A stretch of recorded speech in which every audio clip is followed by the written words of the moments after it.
या ठिकाणी विनंती आहे, आपण शांततेने आपल्या ठिकाणी बसून घ्यायचं आहे. ज्यांची आतुरतेने आपण वाट पाहत आहात या ठिकाणी आपल्यासाठी जे उपस्थित आहेत. उस्मानपुराचा आवाज ऐकवा. जय भीम, जय भीम. आवाज नाही आला, दादा म्हणते उस्मानपुराचा आवाज कमी, आवाज आला पाहिजे. जय भीम.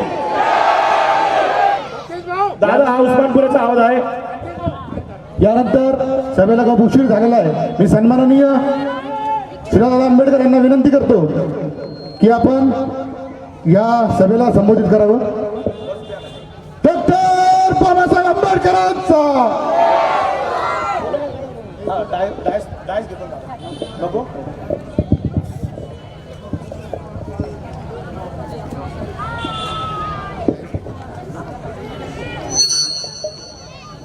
डॉक्टर बाबासाहेब आंबेडकरांचा, डॉक्टर बाबासाहेब आंबेडकरांचा.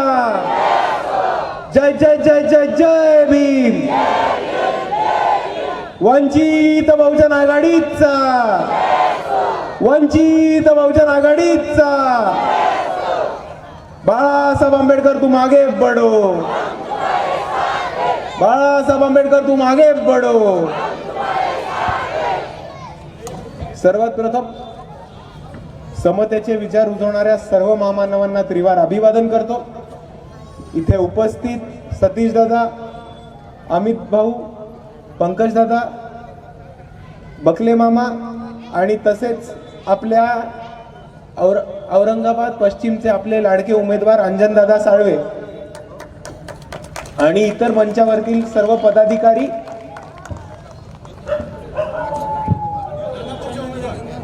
गंगापूरचे उमेदवार अलीम चंदानिया आणि तसेच मंचावरील इतर पदाधिकारी, माफ करा सर्वांचं नाव घेणं शक्य नाही.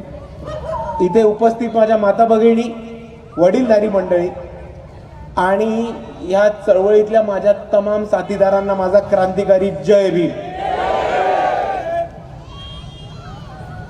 मित्रांनो, आज खऱ्या अर्थानं वंचित बहुजन आघाडीचा प्रचार या महाराष्ट्रामध्ये सुरुवात झाला.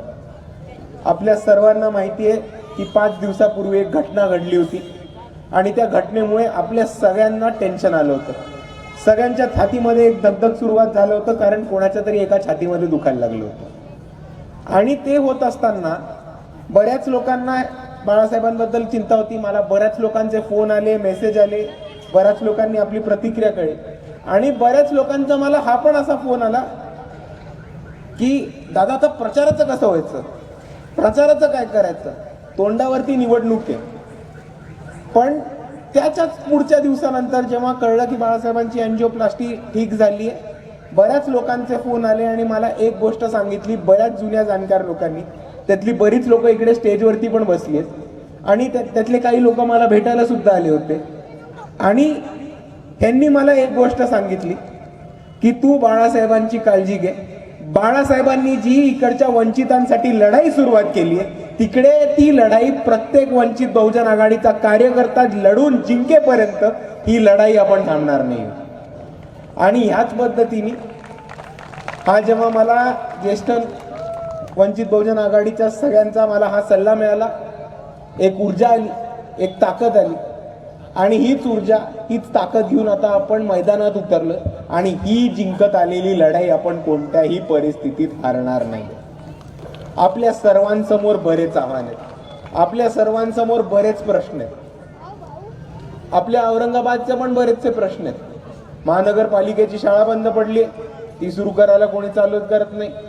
इथे खूप मोठ्या प्रमाणामध्ये दारूचे, जुगाराचे अड्डे सुरुवात झालेले आहेत. रमाबाई घरकुल योजनेखाली आपल्याला जे घर मिळणार होते ते मिळत नाहीयेत.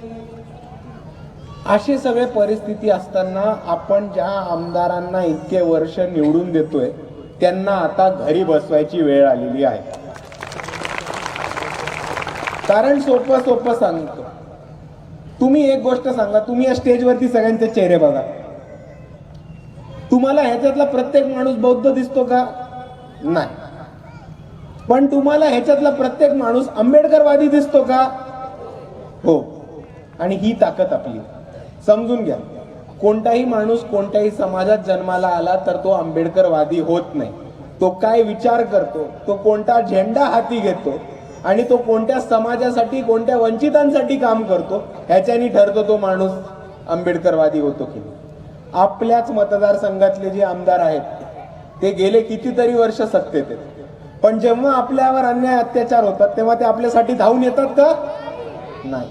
भीमा कोरेगाव नंतर जेव्हा कोम्बिंग ऑपरेशन झालं तेव्हा ह्यांच्याच सरकारने आपल्या पोरांना आतमध्ये टाकलं, रात्री अपरात्री घुसून आपले घरं तोडून पोरांना जेलमध्ये टाकलं. पोरांवरती अजूनही खटले चालू आहेत, माता भगिनींवरती खटले चालू आहेत, आणि ह्याच्यात आपले शिरसाट आमदार कुठे होते? गायब. दुसऱ्या बाजूला महाविकास आघाडी उभी आहे. महाविकास आघाडीचा माणूस कोणत्या पक्षात कधी राहील ह्याची काय भरोसा नाही. काल राष्ट्रवादीत होता, आज तिकीट मिळतंय म्हणून उभाटा सेनेत आला. उभाटा सेना महाविकास आघाडी बरोबर राहील याची काही गॅरंटी नाही. आणि ह्या परिस्थितीमध्ये आपल्याला आता पुढची लढाई डोळ्यासमोर ठेवून मतदान करायचं. आपल्याला मतदान करायचे आपल्या हक्काच्या माणसासाठी.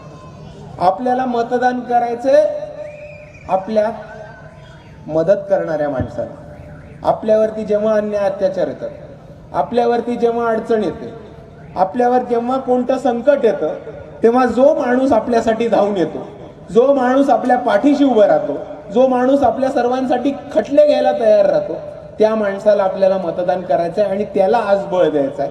म्हणजे तुम्ही जर त्या माणसाला आज बळ दिलात तर तो उद्या दुप्पट ताकदीने, दुप्पट वेगाने तुमच्या सर्वांसाठीच तर पळणार आहे. आणि त्याच रूपाने आज आपल्याला आपल्या सर्वांना अंजनदादा साळवे हे मिळालेले आहेत. MIDCचे मुद्दे असतील, लोकांना घरं करून देण्याचे मुद्दे असतील, फॅक्टरीच्या नावाखाली लोकांची घर तोडण्याची योजना असेल, ज्या लोकांसाठी मदत करायला जेव्हा केव्हा लोकांनी आवाज दिलाय तेव्हा तेव्हा अंजनदादा आपल्या सर्वांसाठी धावून आलेत की नाही आलेत. आणि ह्या परिस्थितीमध्ये आपल्या सर्वांना एक मोठी जबाबदारी आपल्या खांद्यावर घ्यायची, आणि ती म्हणजे जो माणूस आपली मदत करतो त्यालाच मतदान करायचं. आपलं मत हे आंबेडकरवादी चळवळीलाच जायला पाहिजे. कारण आज आतापर्यंत ही जी लोक आहेत ती आपली चळवळ संपवायला निघालेत. कालपर्यंत हे पक्ष पातळीवरती राजकारण करत होते. आज जर आपण महाराष्ट्राची स्थिती बघितली आहे तर जरांगेंच्या आंदोलनामुळे महाराष्ट्राचं राजकारण हे पक्ष पातळीवरनं परत एकदा जाती पातळीवरती आले. मराठे आरक्षण मागतायत, जरांगेंच्या स्वरूपाने एक मोठं आंदोलन सुरू झालं आणि आपल्या सर्वांना हे पण वाटलं होतं की रयतेच्या मराठ्यांना जरांगेंच्या स्वरूपाने उमेदवाऱ्या मिळतील, त्यांना सत्ता मिळेल आणि निजामी मराठा घरी बसतील. पण जेव्हा जरांगे पाटलांनी माघार घेतली तेव्हा एक गोष्ट ठळक समोर आली की आपली लढाई इकडच्या प्रस्थापित मराठ्यांची आहे, कारखानदारांची आहे, शिक्षण सम्राटांची आहे, दूध डेऱ्यांच्या सम्राटांची आहे. आणि ह्यांच्याशी लढायचं तर आपण ताकदीने लढायचं. कारण एक मुद्दा समजून घ्या आपण सर्वांनी की आतापर्यंत जो समाजात आरक्षण मागतोय त्या समाजाचे 200 पेक्षा जास्त आमदार आहेत, आणि त्या आमदारांनी स्वतःच्या मराठा समाजासाठी काहीही केलेलं नाहीये. तर त्यांनी स्वतःच्याच शिक्षण संस्था चालू केल्यात, स्वतःचे साखर कारखाने चालू केल्यात, सहकार कारखाने खिशात टाकलेत, सहकार बँका स्वतः खिशात टाकल्यात, आणि लोकांना काहीही पोचू दिलं नाहीये. सरकारची निधी स्वतःच्या खिशात टाकून लोकांना वंचित ठेवलेली. या परिस्थितीमध्ये आपल्याला आंबेडकरवादी चळवळ परत एकदा ह्या महाराष्ट्रामध्ये ताकदीने उभीच नाही करायची, तर आपल्याला आंबेडकरवादी चळवळीचे कार्यकर्ते हे आमदार आणि खासदार म्हणून सभागृहामध्ये आणि पार्लमेंटमध्ये बसवायचे. कारण त्यांनी काय होणार आहे सोपं सांगू. आज इकडे महाविकास आघाडी मोठ्या प्रमाणात आली, त्यांची सगळी लोक वंचितच्या लोकांना बदनाम करायला निघाली. काही लोक म्हणतात बी टीम आहेत, काही लोक म्हणतात ठोकशाही करतात, आणि दुसऱ्या बाजूला त्यांनी मोठ्या प्रमाणावरती दलितांची, बौद्धांची, मुसलमानांची मतं मिळवण्यासाठी एक योजना केली. पण जेव्हा केव्हा अत्याचार होतो, जेव्हा आपली बाजूची बाजू घ्यायची येते, तेव्हा हे महाविकास आघाडी आले दिसतात का आपल्याला? नाही. भीमा कोरेगावचा मुद्दा घ्या, खैरलांजीचा मुद्दा घ्या, कोपर्डीची घटना घ्या, आता नुकताच झालेलं SC ST कायद्यामध्ये पातळीकरणाचा विषय असू दे, तो क्रीमी लेअरचा मुद्दा असू देत किंवा तो वर्गीकरणाचा मुद्दा असू दे, ज्या लोकांनी इकडे आम्ही आंबेडकरवादी म्हणून मतं घेतली महाविकास आघाडींची, त्यांची लोक सभागृहातनं मतदानाच्या दिवशी गायब होते. आता मला एक गोष्ट सांगा की आम्ही संविधान वाचू म्हणून आपली मतं घेतली आणि सभागृहामध्ये मतदानाच्या दिवशी गायब राहिले, आरक्षण वाचवायच्या दिवशी सभागृहामधनं उठून निघून गेले, तर फसवणूक कोणाची होतीये? फसवणूक होतीये कोणाची? आपलीच. आणि आता आपल्याला आपली फसवणूक थांबायची.